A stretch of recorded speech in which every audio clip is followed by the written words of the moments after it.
Kejaksaan Negeri Loksmawe telah menerima hasil audit kerugian keuangan negara pada kasus dugaan korupsi pajak penerangan jalan atau PPJ Loksmawe pada 29 Desember 2023 lalu. Hasil audit tersebut dikeluarkan oleh Badan Pengawasan Keuangan dan Pembangunan atau BPKP Perwakilan Aceh.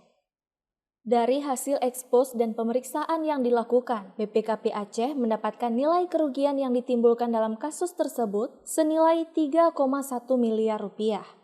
Kepala Perwakilan BPKP Aceh Supriyadi saat dikonfirmasi membenarkan bahwa Kejari Loksmawe telah meminta BPKP Perwakilan Aceh untuk melakukan audit terhadap kasus PPJ tersebut. Supriyadi mengatakan permintaan audit telah dikabulkan dan BPKP telah melakukan serangkaian ekspos dan hasilnya juga telah diserahkan ke Kejari Loksmawe. Audit BKKN terkait dengan pajak penerangan jalan di Loksmawe itu memang kita ada permintaan khusus dari Kejari Loksmawe.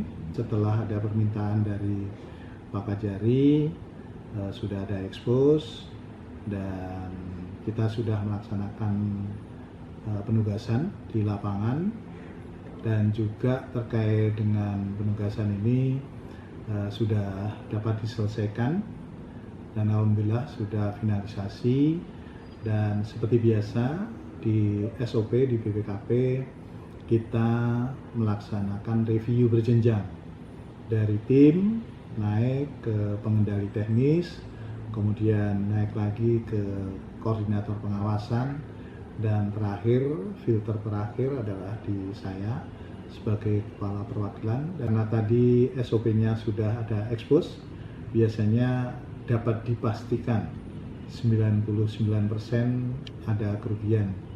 Nah, terkait dengan jumlah substansi yang ada dalam laporan ini nanti karena kita berikan kepada APH, yaitu dalam hal ini Kejaksaan Negeri Loksmawe, maka yang berwenang untuk menyampaikan ini adalah dari Kejaksaan Negeri. Jadi kewenangan kami adalah dalam rangka untuk perhitungan saja.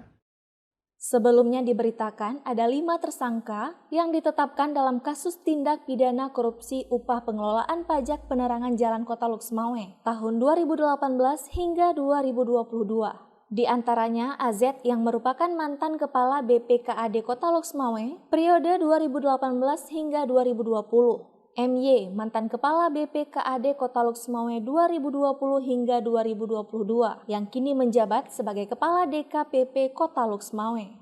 Selanjutnya 3 tersangka lainnya yakni MD, Sekretaris BPKAD yang juga selaku kuasa pengguna anggaran atau KPA tahun 2018 sampai dengan sekarang. AS, Pejabat Penata Usaha Keuangan atau PPK, tahun 2018 sampai sekarang.